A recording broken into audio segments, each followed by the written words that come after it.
Zabila som sa v 17. Na mojom pohrebe moja stará mama povedala, že som určite v pekle. Moja vlastná babička. Mýlila sa. Ale nie až tak. Byť mŕtva je na nič. Najviac mi chýba jedlo. Posledná vec, ktorú som kedy ochutnala, bola studená hlaveň brokovnice. Ostatní duchovia ma nemajú radi.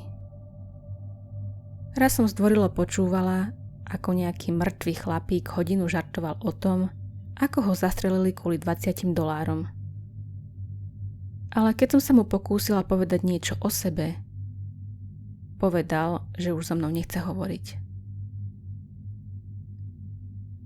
Som osamelá. Mala som veľa výčitiek. Veci, ktoré by som si prijala urobiť inak. Bola som veľmi rada, keď som spoznala Emily. Na rozhovor s duchmi nepotrebuješ žiadny špeciálny dar. Len byť trochu vnímavý.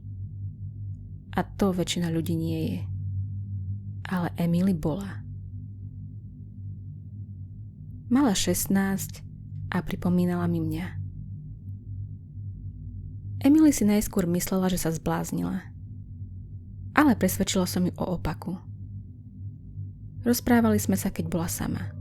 V jej izbe po zotmení alebo na osamelých prechádzkach.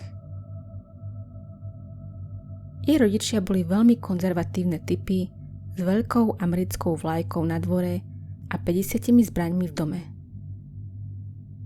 Nedovolili jej pozerať televíziu, počúvať dobrú hudbu a nemali v úmysle ju nechať ísť na vysokú školu. Keď bola okolo nich, mala vždy sklopené oči. Škola to nemala o nič ľahšie.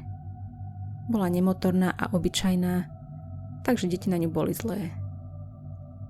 Chlapci ju pozývali zo žartu von, dievčatá po nej pri obede hádzali balíčky s kečupom a ľudia, s ktorými sa kamarátila, ju iba využívali. Cítila som s ňou. Bola som naozaj všetko, čo mala. Raz mi povedala, aby som ju nikdy neopustila. Videla som v nej toľko zo seba. Mohla by som jej pomôcť urobiť správne rozhodnutia a zabrániť jej, aby urobila moje chyby. Povedala som jej, že nemusí byť ako ja, osamelá a odvrhnutá navždy. Mohla zmeniť veci vo svoj prospech. Chvíľu mi trvalo, kým som sa k nej dostala, aby videla veci ako ja. Ale myslím, že bola rovnako šťastná ako ja v deň, keď som ju konečne presvedčila.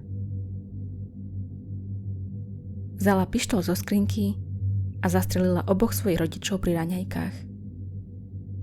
Potom si vybrala dobrú pušku a naplnila si batoh nábojmi.